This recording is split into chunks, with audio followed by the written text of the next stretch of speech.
ቃል حزز متصابي እግዚአብሔር አቦ ሰማያቱ ይከፈት አየራት ይከፈት በኢየሱስ ስም አገልገልት ከገልግሉ خلو እግዚአብሔር ክብርኻ በዘይልቅ ይገለጥ ክብርኻ በዘይ መልአቲክ በዘይልቅ ይገለጥ ጎይታ እዚ ቦታ እዚ ናይ እግዚአብሔር መንፈስ ይምላእዮ ናይ እግዚአብሔር መንፈስ ካፍት ቤት መቅደስ መሊኡ ነበረ አገልገልት ከገልግሉ ክሳዕ ዘይክእሉ ካህናት ከዓት ንክሳዕ ዘይክእሉ እቲ ቤት መቅደስ ካ ናይ እግዚአብሔር ክብሪ መሊኡ ነበረ ተባሂሉ ተጻሒፍ እዩ እዚ ጉባኤ ናይ እግዚአብሔር ክብሪ ይምላእዮ በኢየሱስም ክብርኻ ይምላእዮ ሃሌሉያ ኢየሱስ ክርስቶስ ጎይታ እዩ ሃሌሉያ አነ መኔ ጎይታ አነ መኔ بحرت زبزحلي سبكوي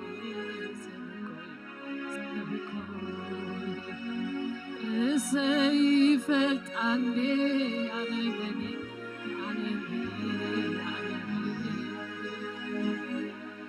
خاز العالم سبكوي سيفلت عندي على بني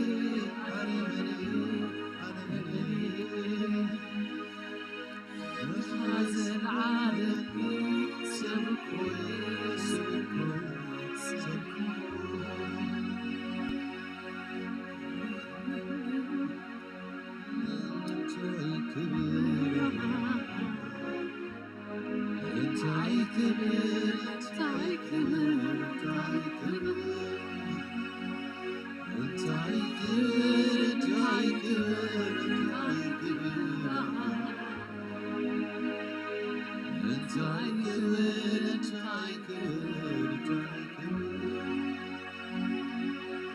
ኢየሱስ ክርስቶስ ጎይታ እዩ ናይ መወዳእታ ሓንቲ ቃል ክጽልይ ኢየሱስ ክርስቶስ ጎይታ እዩ ቃል አምላክ ክዛረብ ከሎ ስንታይሉ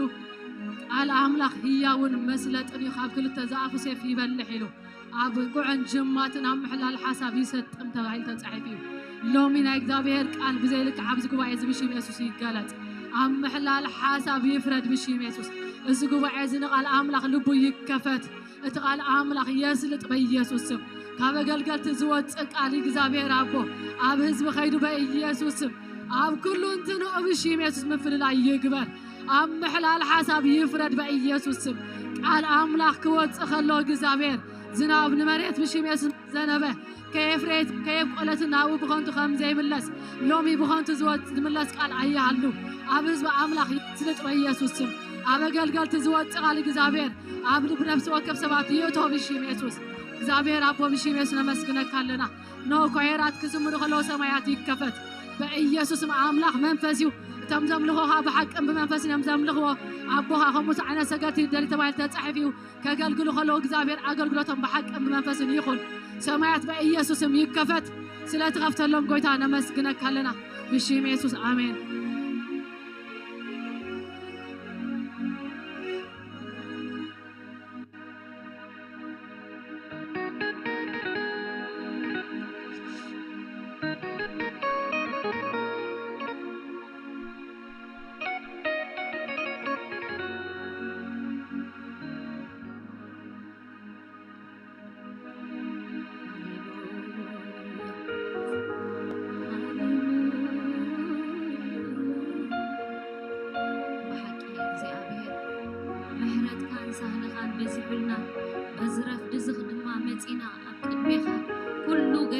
እግዚአብሔር ክንወድሰካ ክንዕቤካ ዓቢኢኻ ክንብለካ መጺና ኣለና ወዳጄ ማዓሙቕ ዝኾንካ እግዚአብሔር ሃሌሉያ እግዚአብሔር ዘይተመርማሪ ኩሉ ከአሊ እግዚአብሔር ዓቢ ዝመስለካ የለን ንኩሉ ትምርምር በሓደኳ ዘይትምርመር እግዚአብሔር ሃሌሉያ ዓቢ ክነስኻ በአና ክትከብር ካፈተኻ እግዚአብሔር ሃሌሉያ ዓቢኢኻ ንብለካለና እግዚአብሔር عبيتك እንዳራአና ንጸናና ዓብዝ ምድር እግዚአብሔር ዓቢኢኻ እግዚአብሔር ዝመስለካ የለን ሃሌሉያ say hallelujah hallelujah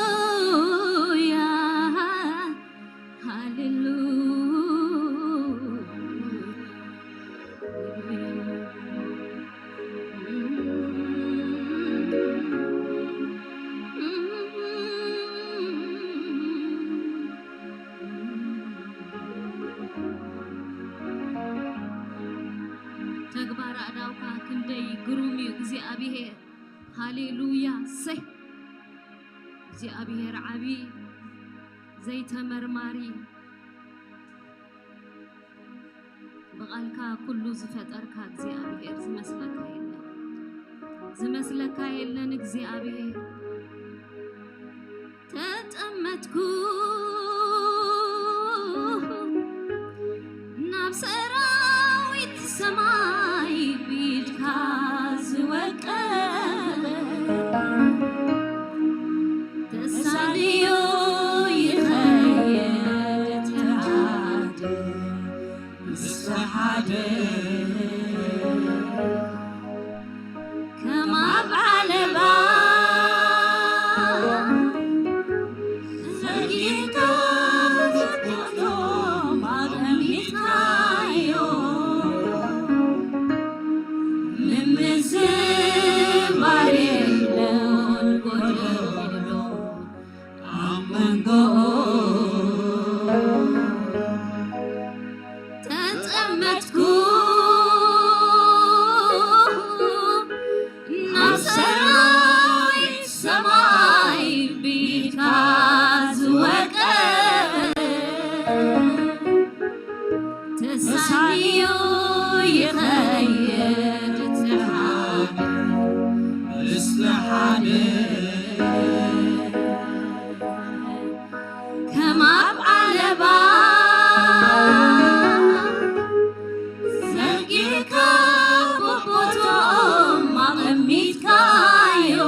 سرعة زي مرمرة سراري عقا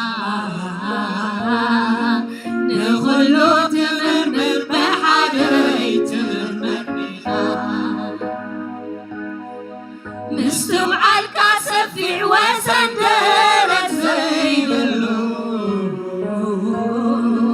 عمروك سفيع دقفا يديوني عبي خالزي عبير عبي زعبير عبي عبي عبي عبي خالزي عبير عبي كوتيلي فتك على العلي عبي خالزي عبير زمسلك هاي الزيابير عبي خالصها زيابير لعل غناتات لعل نقرات لعل تنحلفو عبيها هاليلويا هاليلويا هاليلويا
ዘይተረኽበካ ከልካሊ ንዝመደብካዮ ምኽሪ ዘጥምቶ መን እዩ ኣብ ሰማይ ኣብ ምድሪ ስልጣን ኩሉ ናትካ እዩ ኢየሱስ ብቃልን ብግብርን ከመይ ዝበልካ ከኣኒ ፍቃድካ ክትገብር ዘይተረኽበካ ከልካሊ ንዝመደብካዮ ምኽሪ ዘጥምቶ መን እዩ ኣብ ሰማይ ኣብ ምድሪ ስልጣን ኩሉ ናትካ እዩ ኢየሱስ ብኃይልን ብግብርን ከመይ ዝበልካ ከኣኒ ፍቃድካ ክትገብር ዘይተረኽበካ ከልካሊ ንዝመደብካዮ ምኽሪ ዘጥምቶ መን እዩ ኣብ ሰማይ ኣብ ምድሪ ስልጣን ኩሉ ናትካ እዩ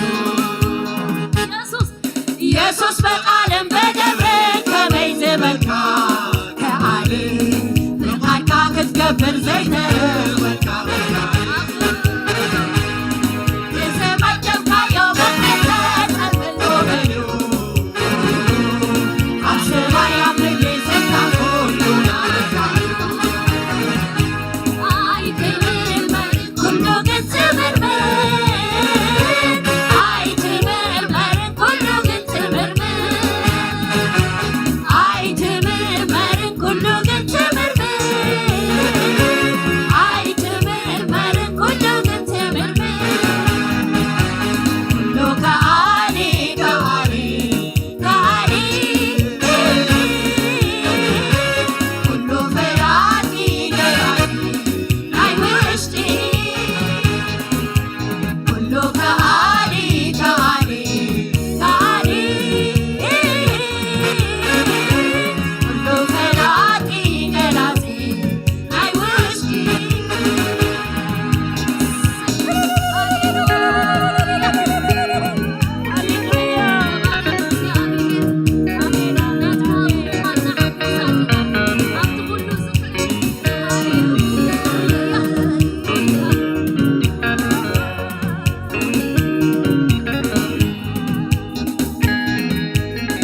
Alefaloka Jesus Siadaloka Fitaway Alefaloka Jesus Siadaloka كبعسرتش صعدا قيح سرتي خيسوسي زيادة لفلوكا كبعسرتش صعدا قيح سرتي خيسوسي على فلوكا كبعسرتش صعدا قيح سمرتي خيسوسي على فلوكا هاليلويا هاليلويا هاليلويا هاليلويا هاليلويا وعناتك قلنا እግዚአብሔር هاليلويا وعناتك قلنا أبو تمسكن تبارك نباركك لنا بزرف دزي نعبيون لنا نسمك عبيخا جنونيخا እግዚአብሔር سي بأنا أختكبر كفتخا እግዚአብሔር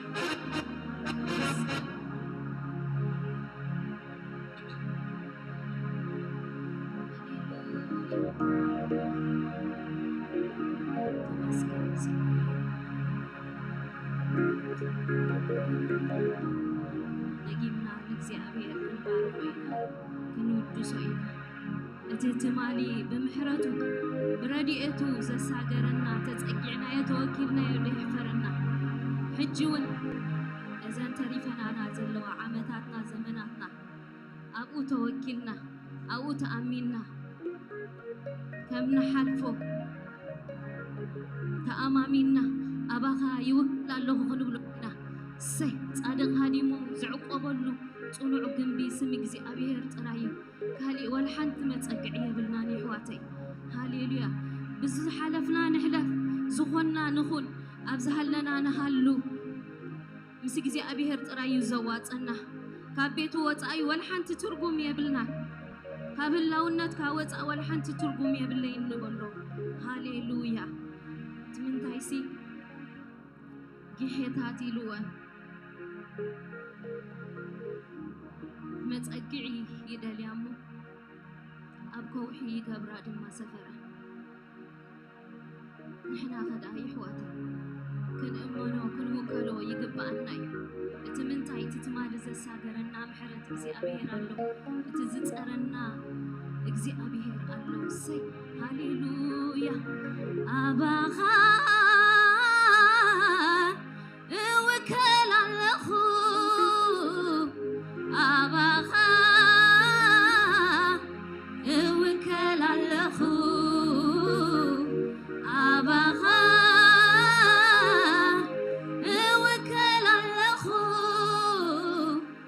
ኣባኻ እውከል ኣለኹ እውከል ኣለኹ እውከል ኣለኹ እውከል ኣለኹ ኣባኻ እውከል ኣለኹ ኣባኻ እውከል ኣለኹ ኣባኻ እውከል ኣለኹ ኣባኻ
I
ክበር ንስኻ በይንኻ ክትምስገን ይግባእካ እግዚአብሔር አቦ እዚ ኩሉ ዝሃብካና ንስኻ ኢኻ ነመስግነካ ኣለና ሃሌሉያ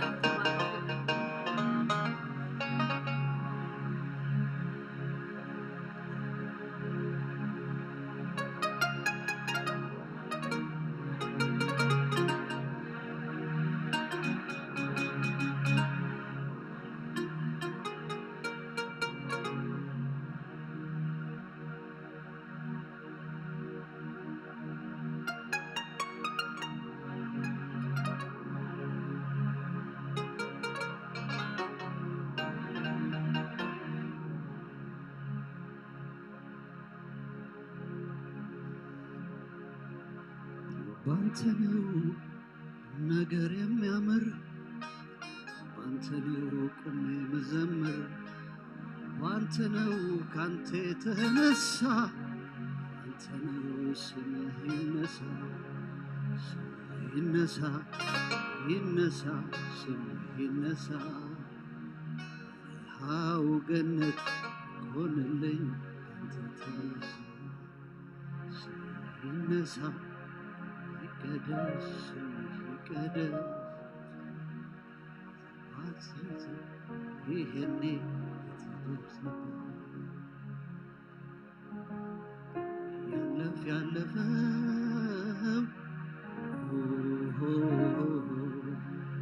ኢየሱስ ባንተ ነው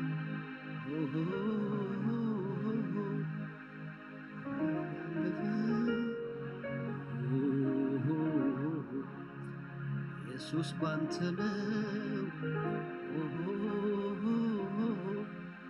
አንተ ነው አንተ ነው አንተ ነው ካንተ የተነሳ አንተ ነው ስምህ ይነሳ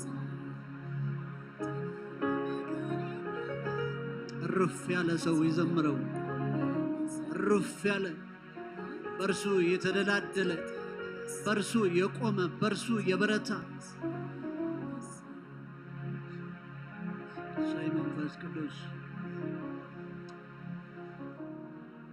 ሰይ መንፈስ ቅዱስ አመስግንዎ ባርክዎ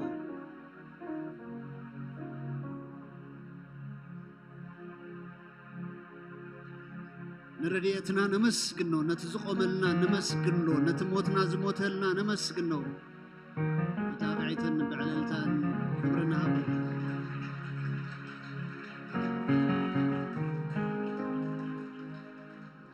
እጂ ከዓ ከምቲ ኩሉ ግዜ ንገብሮ ብዛዕባ ምድርና ክንፅልይና ምድርና ብቅድሚኡ ደው ከነብላ ኢና እዚ ንምልክት ክኾነና ኣብ ገዛና ከይድና ናይ ግልና ፀሎት ክንፅሊ ከለና ንምድርና ከነቋፅራ ይግባአና እዚ ግን ኣብ ቸርች ንገብሮ ግን ንምልክት ይኹን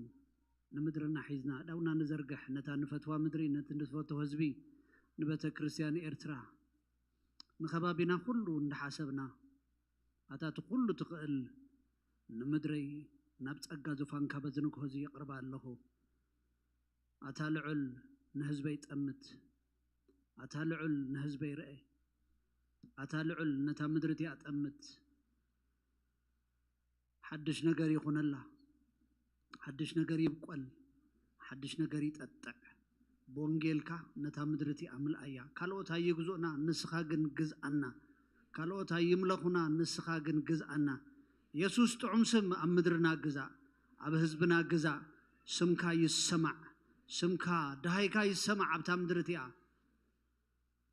ንምድረይ ዘንና ነቶም ኣመሓይር ዘለዉ ክዝክሮም ንፅሊ ነቶም ኣብ እምነት ስለኻ ኢሎም ደው ንዝበሉ ክዝክሮም ንፅሊ ጎይታ ቆመለይ ተባሂሉ ከም ተጻሕፈ ኣበርታዓኒ ተባሂሉ ከም ተጻሕፈ ሙቋምን ብብርታዕን ነዞም ጀጋኑኻ ይኹን እግዚአብሔር ንመስግነካ ንኸባቢና ነተን ኣብ ከባቢና ንዘለዋ ምድርታትካ ንዝክረን ሰላም ይኹን ንኢትዮጵያ ሰላም ንሱዳን ሰላም ንጅቡቲ ሰላም عرفتي يخون نتخبابنا እግዚአብሔር ንስኻ እሙን ኢኻ እሞ ነመስግነካ በኢየሱስ ስም አሜን። ኢየሱስ ጎይታ እዩ። ከመይ ሓዲርኩም ከመይ ቀኒኹም ቋዕ ብድሓንን ናብ ቤት እግዚአብሔር መጻኹም ኢየሱስ ጎይታ እዩ። ኢየሱስ ጎይታ እዩ። حجي بدلنا خبزلنا يون حدا خلت سلسة سب أموق كنبلوينا زيابير زتبارك يكون يابير بارك زيابير كنا من لخيلنا متينا لنا قد قدسان رينا خاء زيت أباغنا إمو أمامك نبلو زيابير يبارككم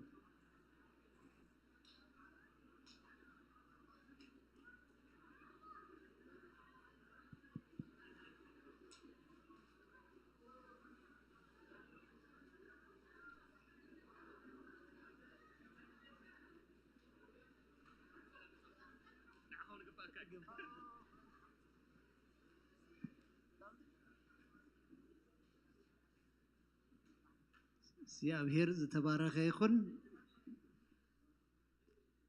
زي بزح نجار بديه زمت حزبي مو اسكي بزعبا جزاء رسكم نملخ كبر هبو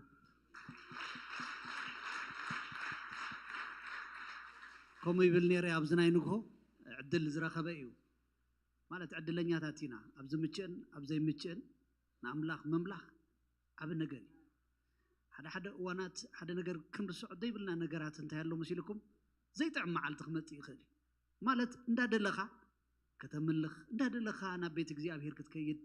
نداد لخا مسحوات كتكون زي تكون له عقمت سأنا له كزين بقول له حيلخا كلك حيلي كلك جزي نملخ ممسكان أبي عدلوتي حيالاتكم بديكم متيكم زيابير يبارككم يسوس قويتاي أملاك بارككم حجي حدش عجايش ندحر اليومنا بس كله أنا ما كلنا زمتو ويلكم كنبلهم يقبأنا نتوم حدش تون سلزي نايز محبر زل ما ديو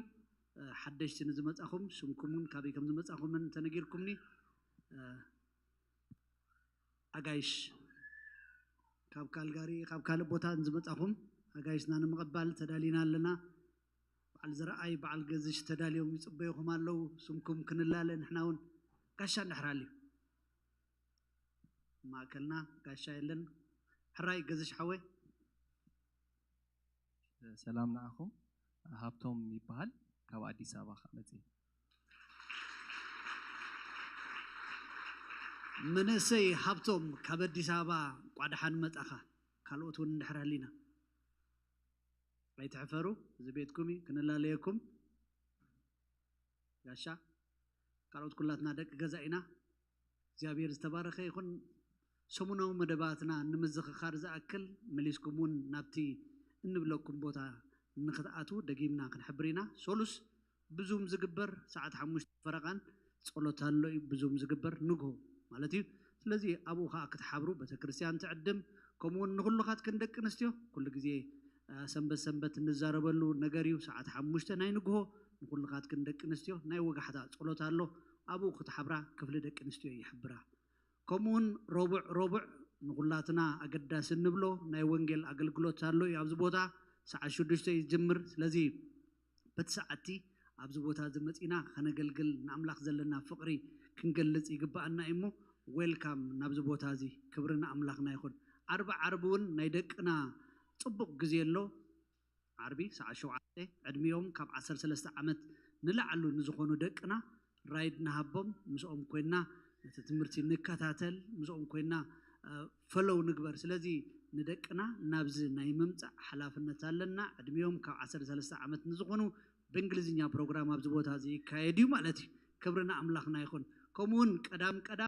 كاب ساعة حموشته كاب ساعة شمونته نايت صلوتن نايك على أملاخن جزيلنا أملاخن مسجن أبزبوت هذا متينا خا تدقق خا قرن تكونه أبزجن مقاتي مالتي هيت نايز جزاي كون كل زبل زلوا نتصر كنبلو وشتنا جن مقاتلو آمين أب قدام مقاتلو ناي صلوت أواني ناي مقات أواني زيابير تبارك يكون صلوت مقاتي سلازي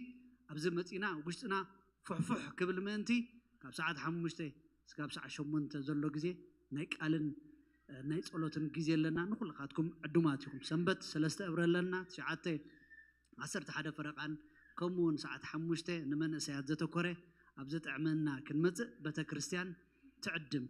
زيابير تبارك يكون كله ናይ ምኽሪ ኣገልግሎት ኣብ ዝቦታ እዚ ኣሎና ናይ ጸሎት ድጋፍ እውን ኣለና ብብዙሕ መገድታት ንነግር ኢና እዚ ከዓ ትደገ መታን ክጥቀሙሉ እምበር ንመተንባህታ ኢልና ንመዘከርታው ናይኮነን ሕጂ ክንዝክሮ ዝግባአና ነገር ግን ብምኽሪ ዝድግፉ ኣሕዋት ኣለና ፓስተር ሙሴ ኣሎ ሓውና ኣገልጋሊ ቴድሮስ ኣሎ እንዳደወልኩም ንግሆ ንሓውና ቴድሮስ ክንረኽቦ ንኽእል ኢና ሰዓት 10 ከምኡውን ንፓስተር ሙሴ ሰዓት 6 ክንረኽቦም ንኽእል ኢና ከምኡውን ናይ ጸሎት ደገፍ የድልየኒ ንትብሉ ኣገልገልቲ ኣሕዋትና ኣለዉ ፓስተር ዮኒ ኣሎ ናይ ንግሆ ከምኡውን ኣገልጋሊ ኣብርሃም ወዲ ገብረ ኣብ ማእከልና ኣለዉ ናይ ሰዓት 6 ስለዚ ክንጥቀመሎም እቲ ዕድል ክፉት እዩ ማለት እዩ እግዚአብሔር ይባረኽኩም ነዚ እውን ክትገብርዎ ኢኹም ከዘኻኽረኩም ይደሊ ካልእ ዘለዋና መተንባህታ ኣብ ዝሓለፈ እዋናት ንብዙሕ ግዜ ደጋጊምና ተዛሪብና ነርና ናይ ማኣዲ እዋን ከልወና እዩ ኣብ ዲሰምበር 8 ስለዚ ቤትኩም ከፊትኩም ክትቡና ንብዙሓት ሓቢርና ነርና ዝሃብኩምና ኣለኹም ግን እኹላት ኣይኮኑን መሊስኩም ሕጂ ከኣኒ ናይ መጨረሻ እዋንያ መታን ክንገብራ ደፊእኩም ክትመፁ ናብ ሓውና ገዛኢ ክትምዝገቡ ንዕለት 8 ቤተይን ኣነን ክፉታት ኢና ክትብሉ ደጊምና ንሕብር ከም ትቡና ከዓ ተስፋ ገብር ስለዚ ናይ መጨረሻ መዓልቲ ሎማዓንቲ ከይድና ክንምዝገብ ቤተ ክርስቲያን ትሕብር እንገብሮ ነገር መታን ክንዳሎ በዚ ክድግፉና ንሕብር ካልእ ደስ ዘብል ነገር ስነ ስርዓት ማይ ጥምቀት ዝመጽእ ዘሎ ሰንበት ዲሰምበር 1 ኣብዚ ቦታ ዝክልወናዮም ስለዚ ልዕሊ 10 ዝኾኑ ኣሕዋት ኣብ ማእከልና ክጥመቑ እዮም ክብሪ ንኣምላኽ ይኹን ካብኣቶም መንእሰያት ኣለዉ ደስ ዘብል ስለዚ ኣብዚ መፂና ክንሓብር ንኣምላኽ ከነመስግን ደስ ይብለኒ እዚ ክብል ይደሊ ኣነ ከዓ በቲ መዓልቲ ትሕጉስ እየ ማለት ክንዛረቦ ስለ ዝግባአና ወደይ በቲ መዓልቲ ማይ ጥምቀት ዝወስደሉ መዓልቲ እዩ ክብሪ ንኣምላኽ ይኹን ደስ ይብለና ካልኦት ደቅና እውን ብኩልኻትኩም ሕጉሳት ከም ዝኾንኩም ይኣምን በቲ መዓልቲ ማይ ጥምቀት ኣለና እሞ ክብሪ ንኣምላኽ ይኹን ካልእ ኣብ ካላንደርኩም ክትሕዝዎ ከተቋፅርዎ ዝግባአኩም ነገር ኣብ ዲሰምበር 26 27 28 ናይ ጾምን ጸሎትን ግዜ ካብዚ ከተማ ውፅእ ኢልና ንገብሮ እዋናት ኣሎ ስለዚ እተን መዓልታት እየን ብዙሕ ናይ ስራሕ እዋናት የለን ቦክሲንግ ደይ እዩ ብድሕሪኡ ዘሎ እዋናት ናይ ዕረፍቲ ግዜ እዩ ነቲ ዓመት እንቀባበለሉ ግዜ እዩ ስለዚ ንኩልኻትኩም ኣብ ካላንደርኩም ክትሕዝዎ እሞ ኣብዚ ቦታ እዚ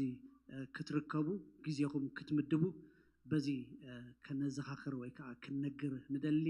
ዲሰምበር 26 27 28 ናይ ጾምን ጸሎትን ግዜ ከም ዘለና ክብሪ ንኣምላኽና ይኹን እዚአን ተን መተንባህታይ ሕጂ ንኣምላኽ ሒዝናዮ ዝመፃና መባእን ዕሽርን ሒዝና ምስ ሓውና ግርማይ ክንጽሊ ኢና ኣምላኽ ይባርኽኩም ሃሌሉያ ንጸሊ በልዋ ምንጭ በረኸትናን ምንጭ ህይወትናን ምንጭ ሰላምናን ምንጭ ህይወትናን ዝኾንካ እግዚአብሔር ኣምላኽ ወድኻ ኢየሱስ ክርስቶስ ስም ነመስግነካ ኣለና ሙሉኡን ጽቡቕን ህያብሲ ካብቲ ምልላት ጸሎት ዘይብሉ ኣቦ ብርሃናት ዝኾነ እግዚአብሔር ኣምላኽ እዩ ዝወርድ ከም ዝብል ቃልካ ሰናይ እንዳገበርካ ምሕረት እንዳገበርካ ኣጆኹም እናበልካ ካብ ክብሪ ናብ ክብሪ ካብ መልኣት ናብ መልኣት ተስክረና ዘለኻ ንስኻ ኢኻ እሞ ክብሪ ኩሉ ነቲ ዓብ ስምካ ይኹን እጅኻ እንሆ እግዚአብሔር ኣምላኽ እቲ ንቤትካ ዝኸውን ሒዝና መፂና ኣለና ብኩሉ ጥሪትኩምን ብኩሉ ሃብትኩምን ንእግዚአብሔር ኣምላኽኩም ኣኽብሩ ኢኻ ትብል እሞ ንእግዚአብሔር ኣምላኽ ብዘለና ትሕዝቶ እናኽብረካ ኣለና ነቶም ክባርኹኻ እንደለዩ ክባርኹኻ ዘይከኣሉ ብሰንኪ ጥዕና ይኹን ብሰንኪ ስዕነት ኢዶም ዘይመልኣሎም ከዓ ጎይታ ክባርኹኻ ክኽእሉ ምእንቲ ነቲ ጥዕና ዘይብሉ ብጥዕና ክትባርኽ ነቲ ስራሕ ዘይብሉኻ ኣብ ደገ ናይ ስራሕ ክትከፍተሉ ንጽሊ ኩሉ ክብሪ ንወድኻ ኢየሱስ ይኹን بسم أبون ودن منفس قدسن حدا أملاك آمين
መጽሐፍ ቅዱስ ዝበሎ ዘበለ ሁሉ ሲ ብዝተመጣጠነ መንገድስ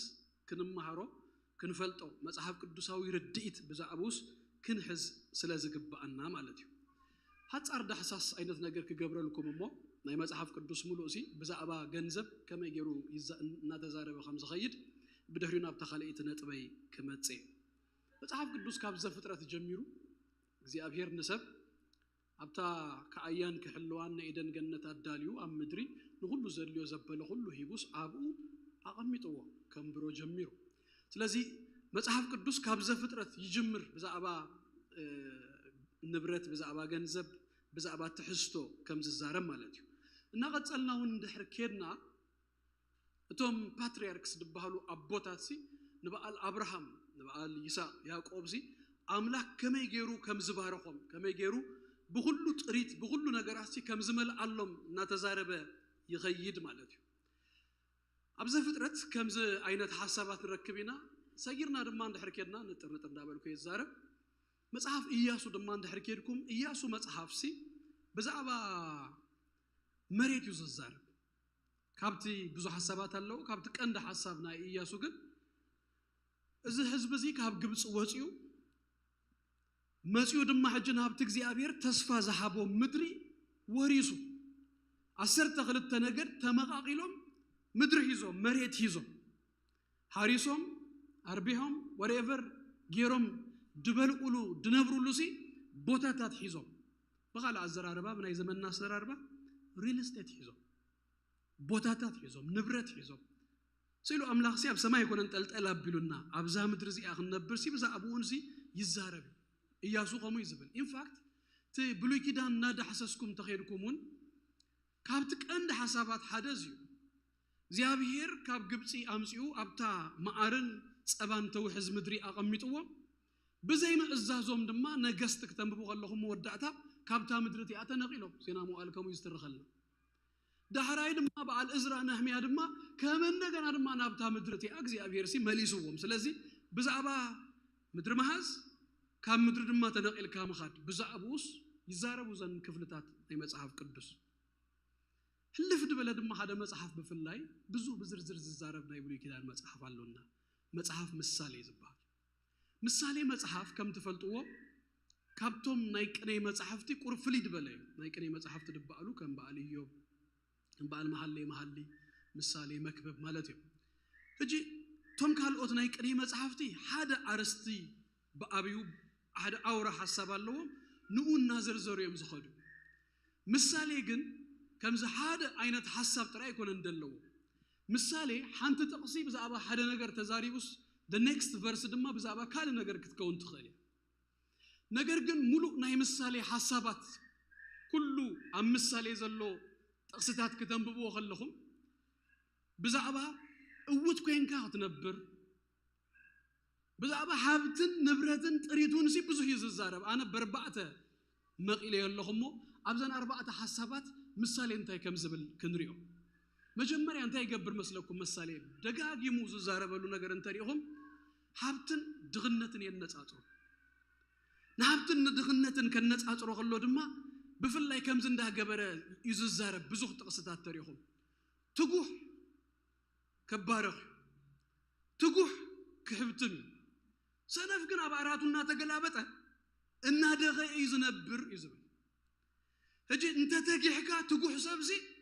እና ሀብተመና ወሰኸ ይዝኸይድ ዝብል ሐሳብ ይዘለዎ ምሳሌ እንድሕር ድማ ሰነፍ ኮይንካ ሀብቲ ገለስ አይትረኽበካንያ ድግነት ያትወረካ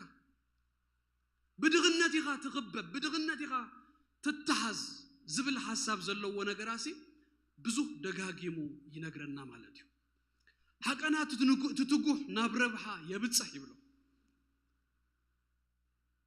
ምሳሌ 21 ቁጥር 5 ስለዚህ ብዛዕባ ትጉህ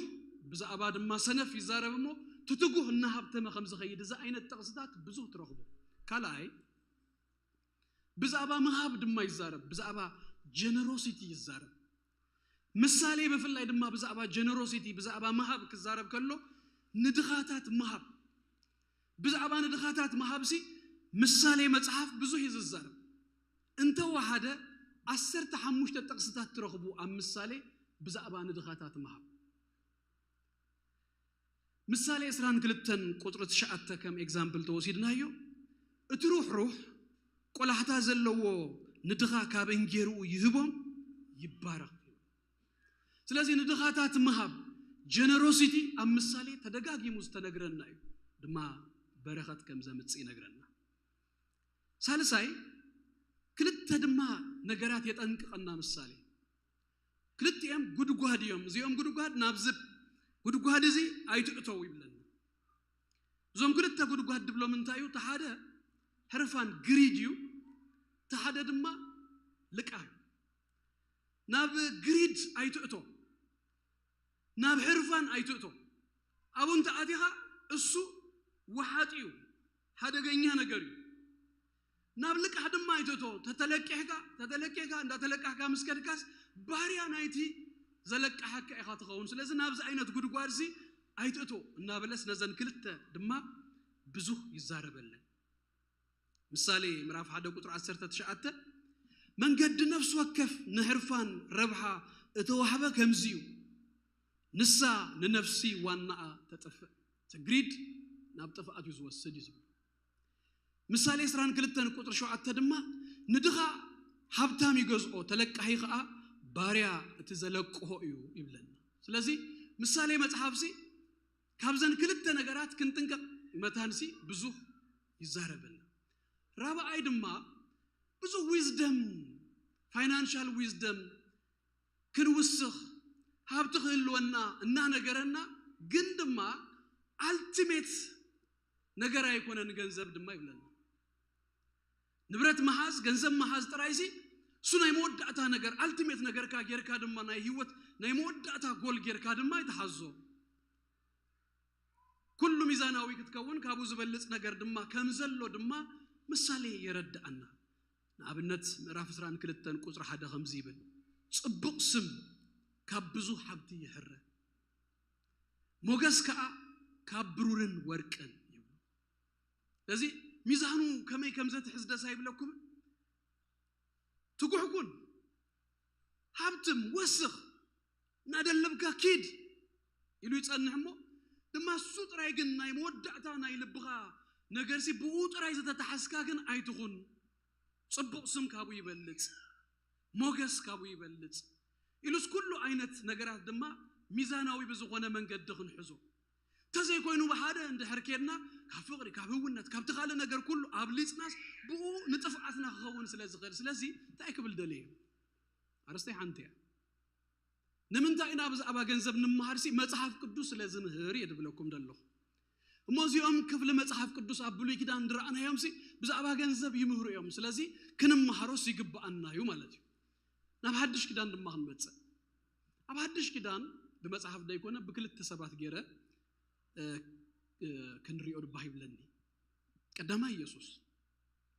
ኢየሱስ እንታይ ብሉ ካብ ዝሰበኹ ስብከታት ኩሉሲ 15% ድኸውን ወይ ብዛዕባ ገንዘብ እዩ ብዛዕባ ንብረት ወይ ብዛዕባ ጥሪት እዩ 15% ናይ ጎይታና ኢየሱስ ክርስቶስ ስብከሲ ብዛዕባ ገንዘብ 39 እንደሆኑ ምስላታት ጎይታ ኢየሱስ ነጊሩና ኣሎ ካብዘን 39 11 ብዛዕባ ገንዘብ ዘተተሓዘ ነገርሲ ኣለዎ ግን ድማ ሚዛኑ ከተሕዘልኩም መታን ኩሉ ጊዜ ተን 11 ምስላታት ክመጹ ከለውስ ዋና አርእስቱ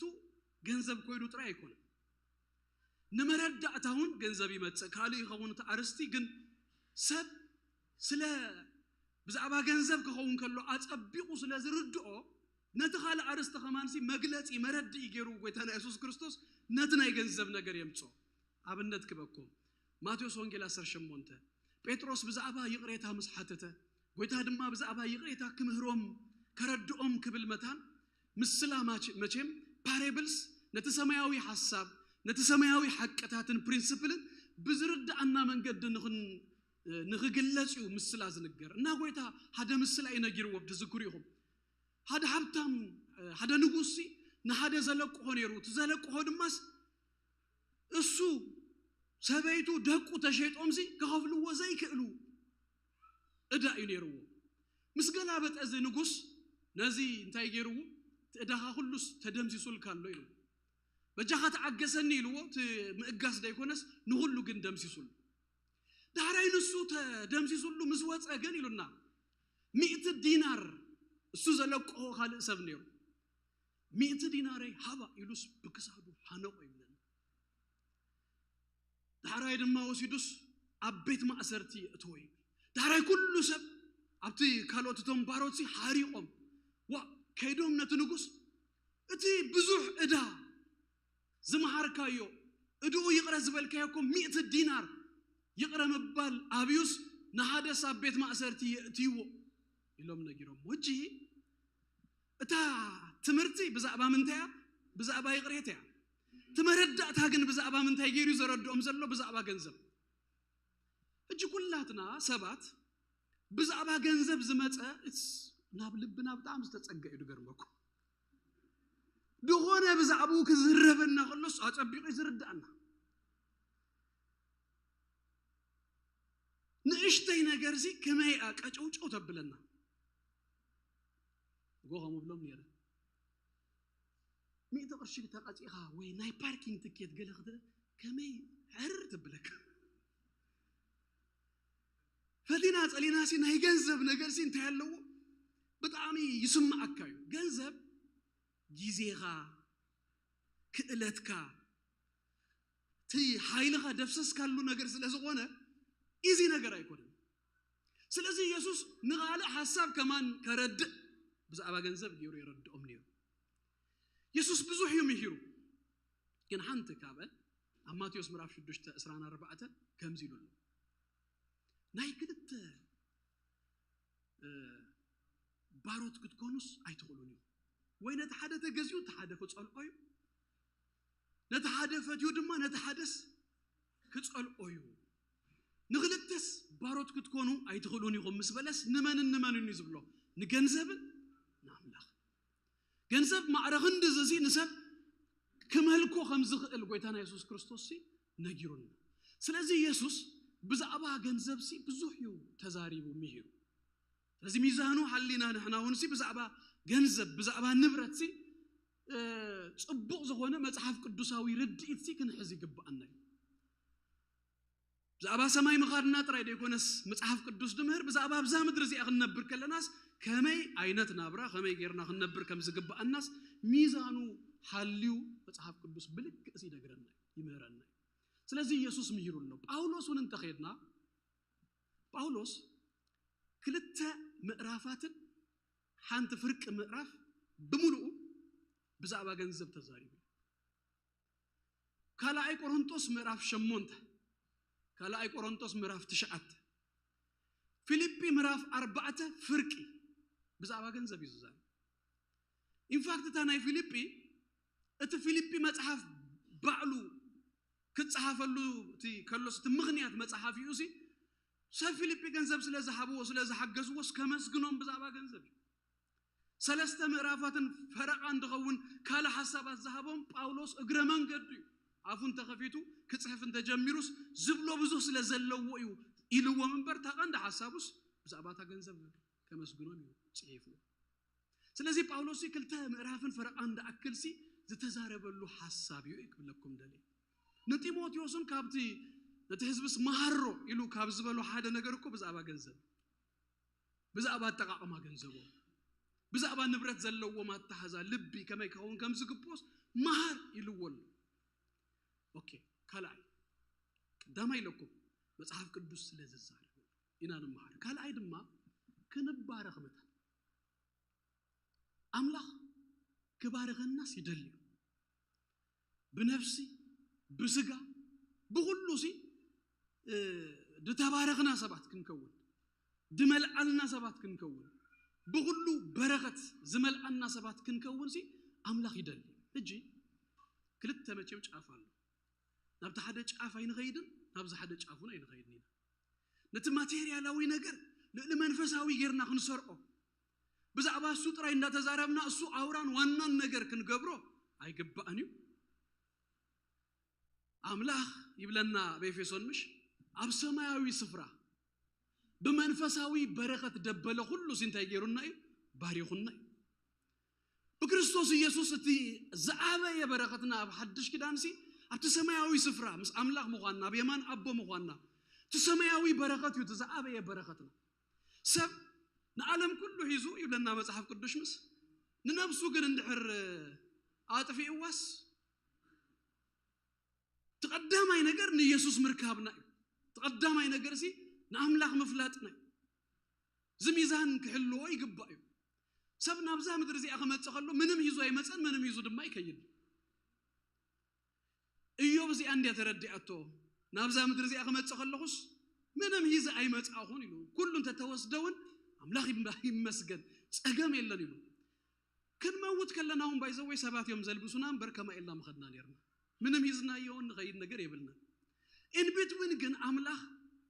كنا بركلنا ننابرنا دللي نجار سيبنا يو نبقى على أبراهام كبارغكم يتراي ديكونس أرى نبارغت كجبركم زبل دم ما نجارسي تسفاتات سيهبو دم بحق دم بارغو مالي كله إخزي سي بقى 100 فولد 100 فولد 100 أضعافي النبارغس كم بروم كله دم تريو إخزي سي يبارغ يوحنس سالسا يوحنس مراف أنت مراف يا زلاتا سالسا يوحنس كتر خلته كمو إندي دنقرنا بقولو عينت ناي كريستيان برغت هولستيكيو تمنفسايو بنفسيو بسبويو بتأنيو كله بقولو عينت منقدس كبارغنا يفتح حجي هذا جزء بس أبا تبارغنا قال كبحال كله وي حبتيمنا قال كبحال كله عينايتي حبتام قال نبقلوسي مجمرياس هذا عينت كستايون يبلنا ماني حبتام كم تزحلف جزء تقصنا هيو تقصي أبزا داقم مراف شمونته دلو قدر عسرته شمونته أملاقسي حبت تخد دلم متى هاي لغمزة حبك ذكر زبلو هجي تحبت كدلب قبل كلش عينا يزمت الناس هو حبت مدلله مالسي انتايو نالبات ببزحتنا مليونيرات قالت رأينا حسبنا هو بزقن اسك هانت برسبكتيف كباكو أبزي أجازة لنا كلها تناسي حفاتمين بكريستوس هيكون كنت بلكم دلو كريستوس إنا التويبلون أبزا مدرزي أبزلو إزار أبزلو حفاتمينا كماي كم تزرع يلو أنجل أب علم شو أت بليون سبل مش كله شو أت بليون سب اندحر ترى إنا بقوله شو أت بليون سب مسمت كم الزن كله you know that in the top 12% كم زلوا على إلا بلاكم كن سببكم إذا نقرأكم زلوا أب كندا سب من باروت رئيسي كملوا علم كرر خلص in the top 12% زلونا علم هفتامات أو يدعت جزال لك transportation لك توري ما يلك نهيك منا access لك بنت أتحكمله إذا كله عينت ستاندرد مسوات أساس إذا كله زي بلوس أثر تقلت تيلكم 80 شمونتن percent دخونسي نبلش أي نازل لنا بلدي أملاقي مسجن إخزي سبارة غنا سباتنا ولا بمدراوي ولا بسجا أبزا مدرزي أمن بارنا تراي بعلوسي إذا بركتنا يسوع كريستوس قويتاي بقى ما يشح كم زل لايك تبلو جلس زغلو درسي يمش كم زي عكنا رينا برسي كم دل لايك تدلي خانقو تدلي خامشت شح تبلو أبصبق تدكس كبرنا أملاخنا يقول من مدك أزينا إزنا ندكس 4 بأجري 4 بمترعس قلا يلنا هجي حبتي من أين أقول لكم دليل مجمّر يا درجة نتزغوننا مجمّر ياس نرد أيو يسوع كريستوس قويتاي كبرنا أملاخنا يقول يسوع قويتاي يسوع قويتاي سلازي أملاخسي كبار الناس يدلي لاخسي كبار الناس دلي كابز زبالات أول نخالقوت نبرغت كنكون متى إلنا خزرقة 10 شدوش تجزي كويلكم ندخاتات سي هاب ندحريلوس እግዚአብሔር ክንህብ ንኻልኦት ክንተርፍ ክንከውን ይደልየና እቲ መንገዲ በረኸት ግን ክንፈልጦ ድማ ግባ እግዚአብሔር ብፕሪንሲፕልስ ይሰርሕ መምርሒታት ንምድርኽ ምስ ፈጠራስ ብሕግታት አቆይሙላስ بتهجتات يو زغيد نجارات عبنت حق سحبت دبهال the law of gravity دبهال نجارات the law of gravity انتايو زغونا يكون كبدات زلوا ونجارسي كان مدري مستلا ألس قدنا مدري دمان تايجون يملس هذا جزء أنا to be honest مسقال كريستيانات practical نجار كتزارب كمان كبدي ردو نجار practical نجار كتقول لهم سي زغابدو سباتال بقى أنا يقول لهم إلى praise God إلى يد حلف كتردو تفتن حدا يترديو praise God هذا ما قلتي كرد أكل بحقي أي أمني بحق تفترة تيلكان بحق 5 أينسي gravity يلن تيلكاكو كابسال سايدر بفتن إيدو لك تغير كأخذ وردي خامنهم كهلا نجار يلن هجي እግዚአብሔር ድማ ክባርኽ ከሎ ድማ ሓደ ሕግ አቀሚጡ ናይ ምዝራእን ናይ ምዕጻድን ድባሃል ሕግ ትዘርእ ድማ ተዓጽድ ዘርእን ዝዕጸድን ማዕረድ ዘራኢ ክዘርእ ከሎስ 5 ኪሎ ተኸውን ሂዝዋ ዝኸይድ ሓጋዙን የድልዮን ዘሪኡ ኸይድ ማዕቶት ገለ ትሕተቱ ዝነበርኩም ኣብ ምዝራእ ኣይነበረን ኣብ ክዕጸድ ከሎ ታይ ማለት ከምቲ ዝተዘርአስ ኣይኮነን ድዕጸድ 5 ኪሎ ዘሪኻሲ ምናልባት 50 ኩንታል ክኸውን ይኽእል እዩ ትዓጽዱ እግዚአብሔርሲ ናይ ምዝራእን ናይ ምዕጻድን ሕግን ባዕራ ቀሚጡ ሃቡ ክትወሃቡ ይኹን ክትባረኹ ይኹን ዝብሉ ነገራሲ አቀሚጡ ስለዚህ ንምንታይና ንማሐደልና በዛባ ፋይናንስ ይትሕቶ ቀዳማይ መጽሐፍ ቅዱስ ለዝምህሮ ይለኩ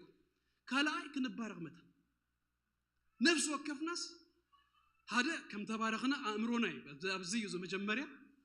أبز غردنا كابت هذا التحساس بخنوت كلا أيضا من قدون مسمرون فليت ناسي إن تبارخنا أنا ترى ده يكونس نغالوت نبرخاتون إن دخلنا كن كيد متى إن وسخنا كن كيد سأبل لنا بلنا كن كيد كبرنا أملاخنا يكون سالساي ወንጌል መንግስት አምላክ ከሰፍር ቤተክርስቲያኑን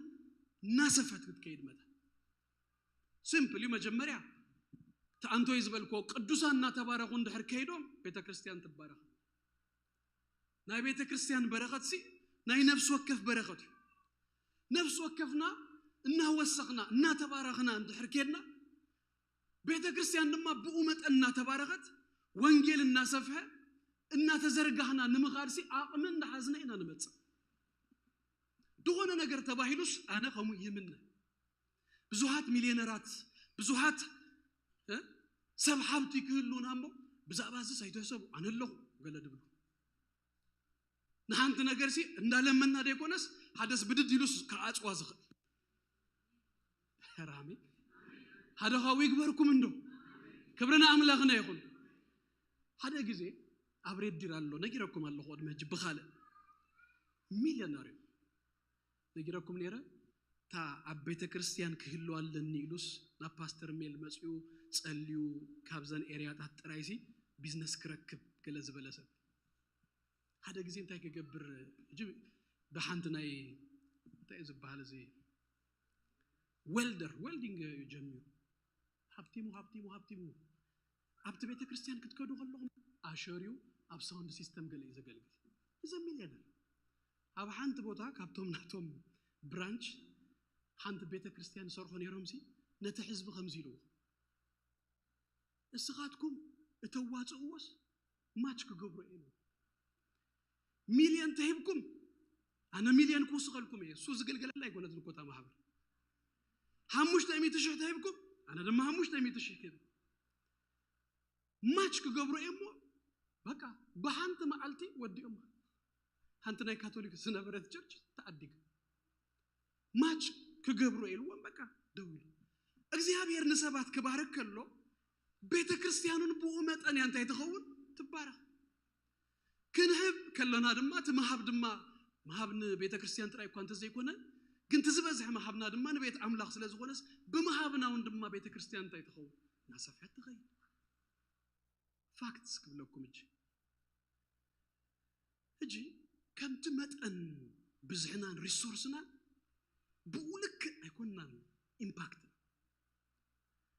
ካብዝ ንላዕልሲ ክንዝርጋሕ ካብዝ ንላዕልስ ክንከይድ ንኽእል ግን ሰባት እዚ ተረዲኦምሲ ነቲ ናይ መንግስት ኣምላኽን ናይ ቤት ኣምላኽን ነገርንሲ እንተደፍኡ ቀዳማይ ምሽ ፓስተር ሜሊ ብለና ነይሩ ንራእይሲ ሰብ ገንዘብ ይዘልዩ በቃ ምስ ራእይሲ ልካ ሓረር ክስታይ እንዳበልከ ሆንኩ መሞታለሁ ከሙ ከይከውን ግን እግዚአብሔርሲ ሰብ እግዚአብሔር ድማ ገንዘብ እዩ ስለዚህ እዚ ድማ በመረዳዩ ክኸውን ደሎ ኣብ ሓደ ናይ ሎሚ 7 ዓመት ንዕረፍቲ ናብዚ ኣሜሪካ ዘዊርና ናብ ሞንታና ገለ ከርና ምሳሌ ቆሎት አይተወልዱን ሓንቲ ናይ ክርስቲያን ናይ ጸሎት ቦታ አሎ አቡ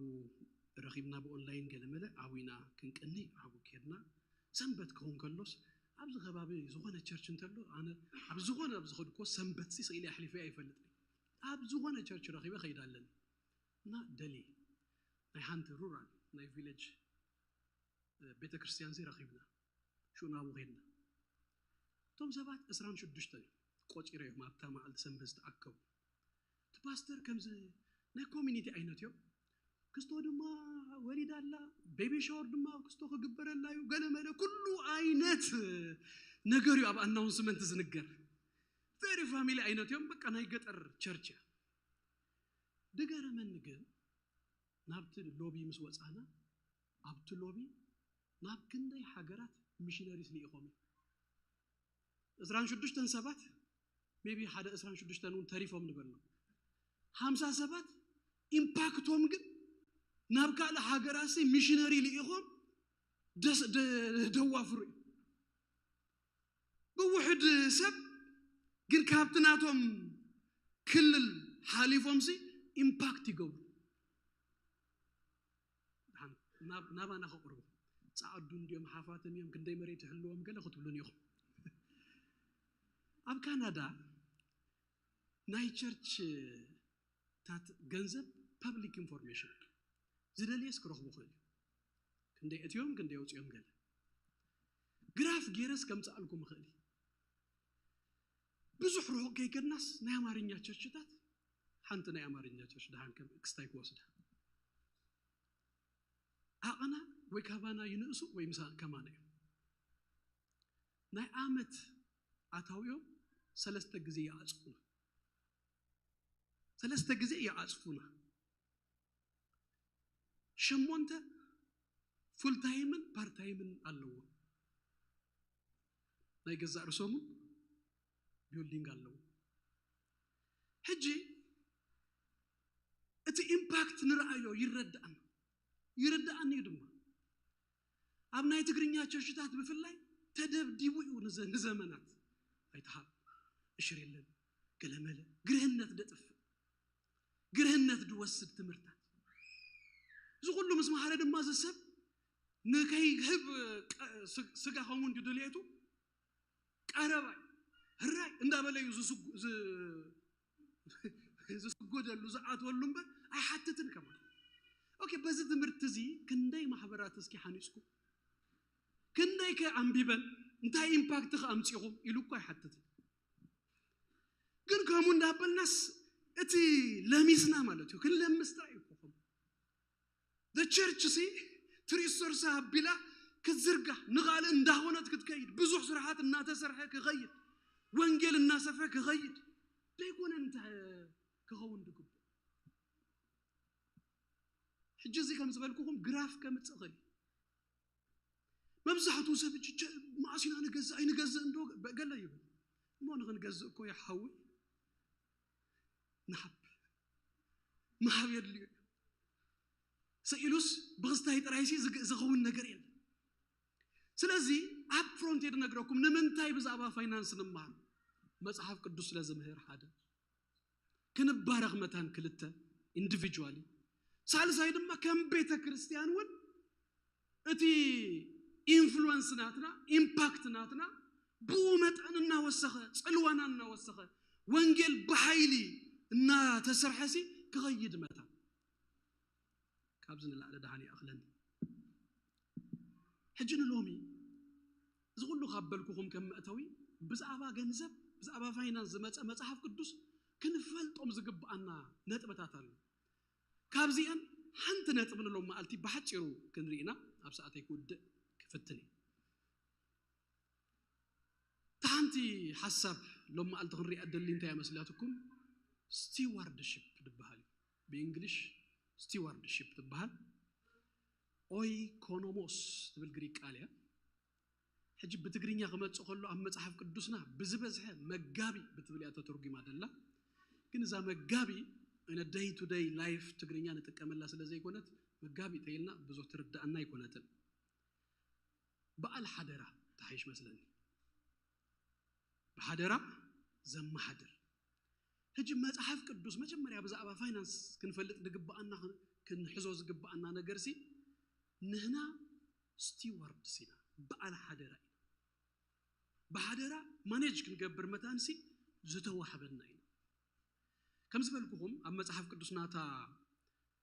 oikonomos اتبل قال لوقاس 10:40 كلتن ጎይታ ከአበለ እትእሙንን አስተውአልን መጋቢ ይብሎ ታ መጋቢ ትብል ቃል ማለት እዩ ኣብ ሉቃስ 10:6 ቁጥር 1 አዛዝ ቤት ይብሎ ድማቡ ታ ቃል ታ ናይ ግሪክ ግን ኣብተ መጋቢውን ኣብ አዛዝ ቤት ተባለት ንሳይ ነቶም ደቀ መዛሙርቱ ድማ በሎም አዛዝ ቤት ዝነበሩ ሓደ ሀብታም ሰብ አይነበረ ኑ ገንዘብካ ይብትለልካ አሎ ኢሎም አጣቆስዎ ሀብታም ሰብ አይነበረ እንታይ ነይርዎ አዛዝ ቤት ነይርዎ ታ አዛዝ ቤት ትብል ታቃልሳይ ኣብ ሮሜ 10:13 ድማ ተሓዝ ገንዘብ ይብሎ ሓደ ሰብ ጸዊኡ እቲ ተሓዝ ገንዘብ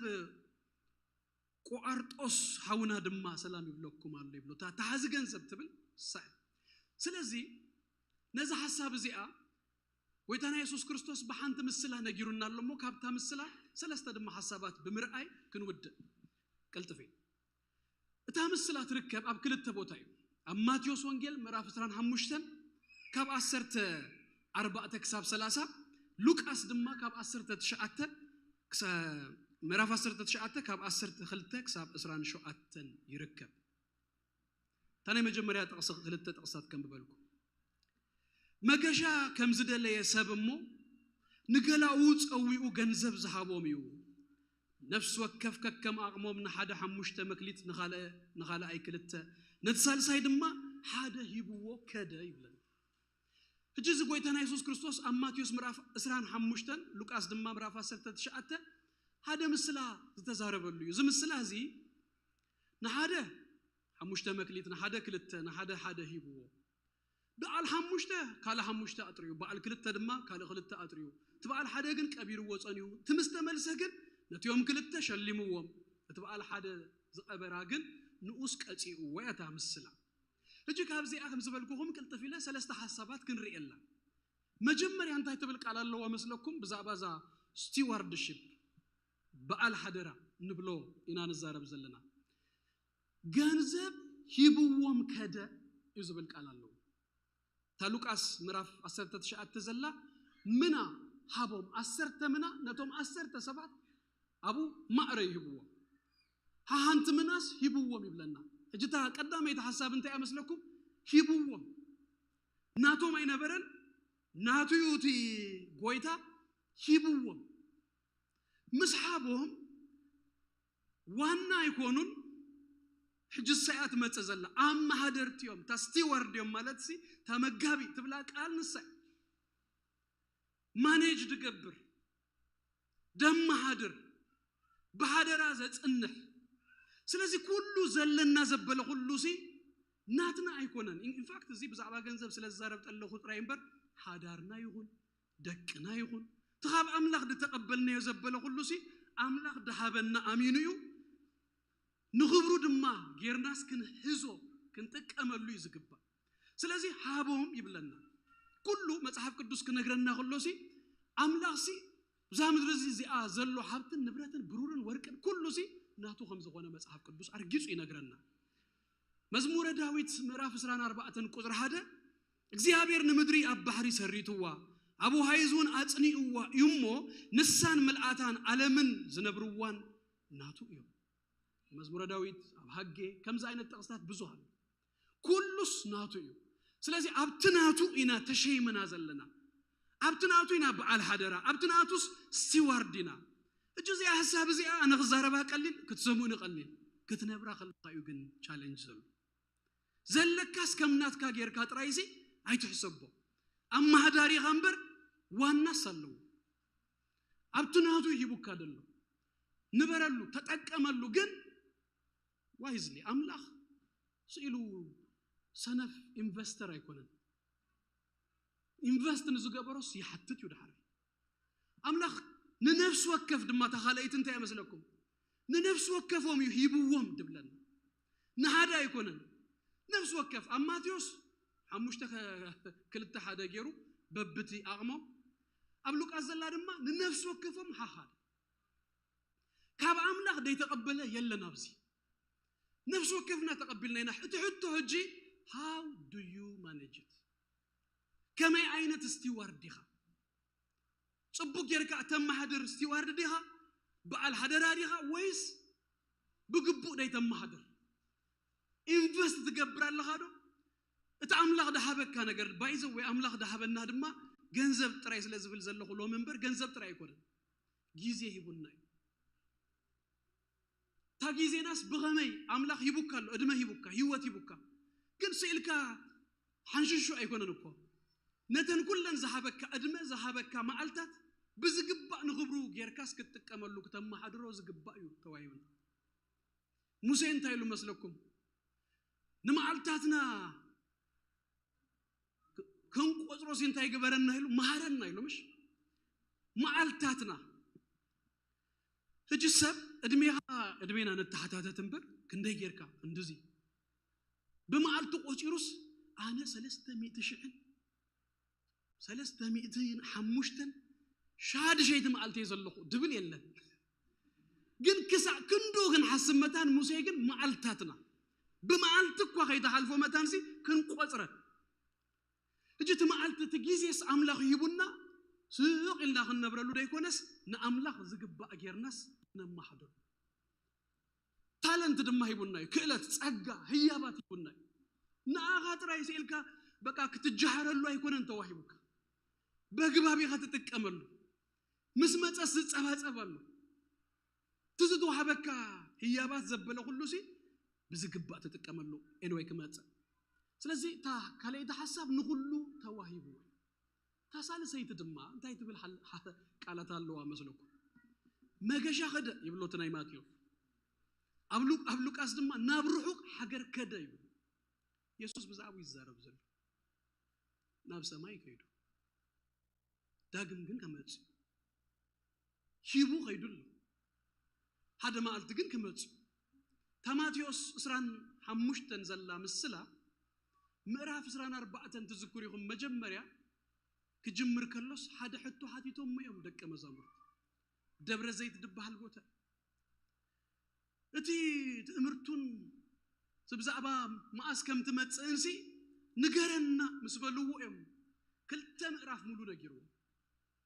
ና ኢየሱስ ኣብ ማቴዎስ ወንጌል ዘሎ 5 ትምህርታት ተሓሙሸይቲ ኣሳ ተቀዳመይቲ ናይ ከረን ትምህርት ዝበሃል ማቴዎስ 5 ክሳብ 7 መወዳእታ ዘሎ እዛ 24ን 25 ኣብ ደብረ ዘይት ኮይኑስ ብዛዕባ መወዳእታ ዘመን مسحاتته وبزعبوس زمهر الله ملكتاتو نجروا دحرايجن مانم نتام علتتي أيفلت أنيو بزي أبو يلوم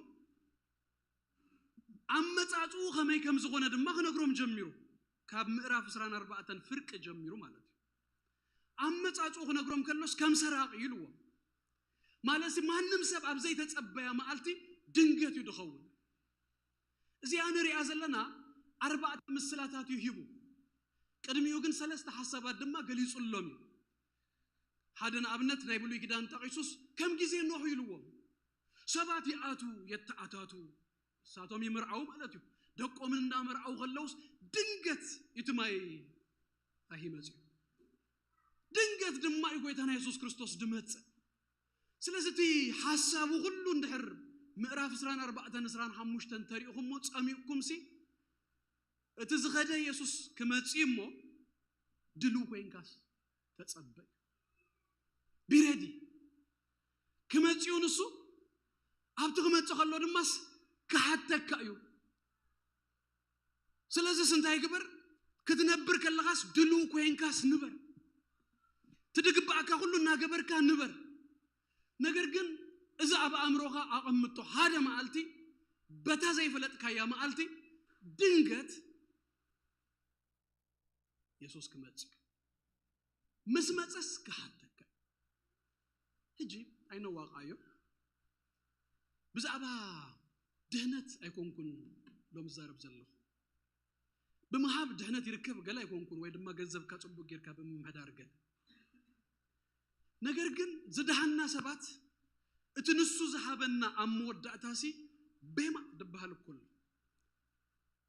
نايم دهان ده يكونس ريوارد نرخبلو شلمات نرخبلو فرد على مدرخ على عبقى بقولتنا يسوع كريستوس كلها ناس كن قربنا تزتوا وهاب الناس كما يجرنا أشرفنا يو كما يجرنا نيرنا له كما يجرنا تتكلمنا له الناس أبسبنا كاب أملاخنا شلمان نرخبل ريواردنا نرخبل سلازي نفسه وكف ناسي زي مسلا تنقرنا أنت أتي قويتا يسوس يسوع شيبو الناس كيدلو نابرحوق حجر كيدو زبلو نام مجاشا غير زبلو ناب سماي كيدلو هذا ما ألتقن كملش تزو هابنا زبلو كله سي بقبا نو زخبر جيرناس كنت أكمل له متانيو زمير إنك زي أبير بارخ كبرنا أملاقنا يقول لك أبساعتي ودي أدلقه قلت له قالواني رسنا هرنا نبينا نسألي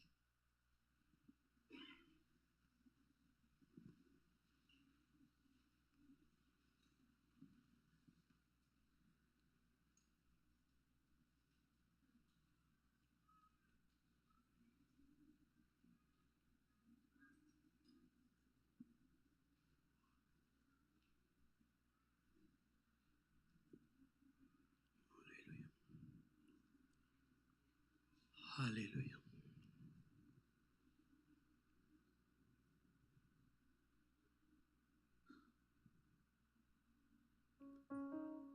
يالف يالف يسوس بانتنا يالف يالف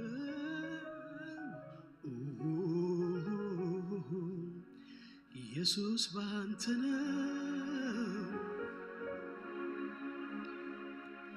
بانتنا بانتنا بانتنا وكانت تنسى سمي النساء برهاو جنات ونلين كانت تنسى سمي يودس يودس يودس أنت باتردان آمين كابزلنا يوم تسينا هذا خلي تجزينا زي مزمور زمير رحمتنا أجزاء يبارك هاليلويا مزمران كحجزون أيهم مزمرنا أجزاء يبارك بانتنا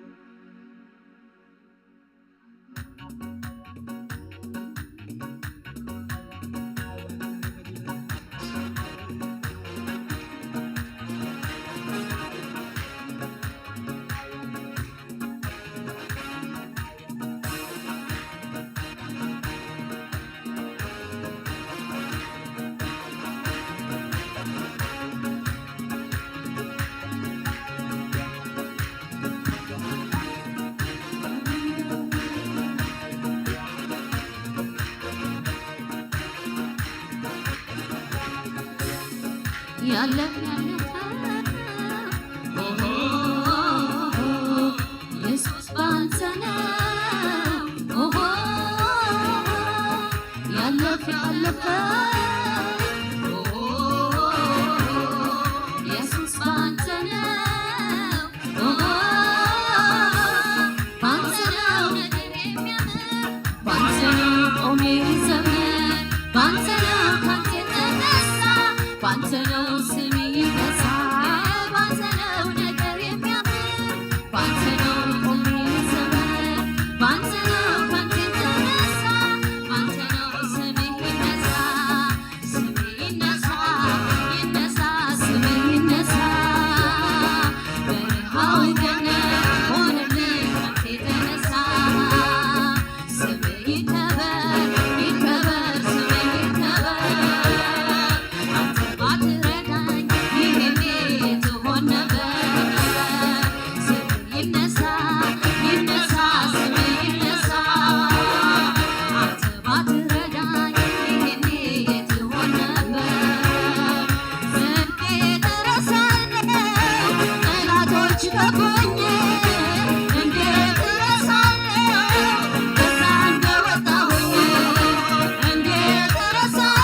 Arrasa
بقللتا اسكي نزغويتا زنباركو እግዚአብሔር ይባል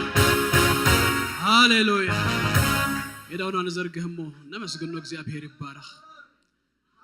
بكل بركاته زبارخنا نهاده ودو زحابنا مسقل سلينا زحامششو لنتنو يهبونا نسو بكل لنتنا نادما خنغزو خنسبو خنكتلو يغبانا نمسغنو نزغويتا እግዚአብሔር ይባረክ كل لنتنو زحابنا زموتلنا دمو زفسسا سغوزو قرسه يسوس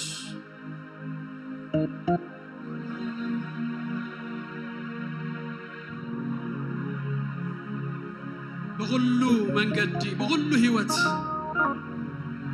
نبارخ فتاو دغونه دلايو دغونه سلامو تعنو هاليلويا كل بركاتو ابانا زو حزغويتا سمو يبارك هاليلويا زردعنا زدقفنا እግዚአብሔር سمو يبارك سمو الالي بل هاليلويا هاليلويا هاليلويا هاليلويا انا مسكنك الله مودعت اسكي دمق بزغونه ጭብጨባነ ለልታ ነዝወይታ ዝባረኹ እግዚአብሔር ይባረክ አሜን ቅዱስ አቦነ መስግነክ አለና ክብርን ምስጋናን ኩሉና አኻ ይሁን نذكر كابي كم زوج أخانا نذكر بيناي منقد بيناي قدنا خمس حلفنا يداونا زحزكا أبون ولدو كم زسكم تسكمكا تغناغينكا خبيبكا عبز زوج أحكانا نسخيها موسمكا يبارخ بينها مريحكانا خلقوانا أملاق مسخا أين مرن موسمكا يبارخ سامود دعتاون ترد أنا إخامو تدقفنا إخامو سمكا نبارخو ألونا قويتا كابت بزوح زتباح لنا لألي نسخاب منفس قدسكا نهزبغا ترد أبلب بنفس وكفنا خطقمت اكزي أبير أملاخي حساب كان مغرخان كله اكزي أبير أملاخي ردوعات نؤوغن كون نفقادكا خنفلت بيسوس كريستوس سمن نفس وكفنا دقفنا اكزي أبير أملاخي باركم ويبزها لكم سلام دما يهابكم قصو يبرح لكم ابتخدوا كله نسو يقدم لكم دقيتات صلاتهم بسم يسوع كريستوس ورسو برهانكم مملسو يدمك سمونكم زتبارك يكون بتامساكم يو سلام كده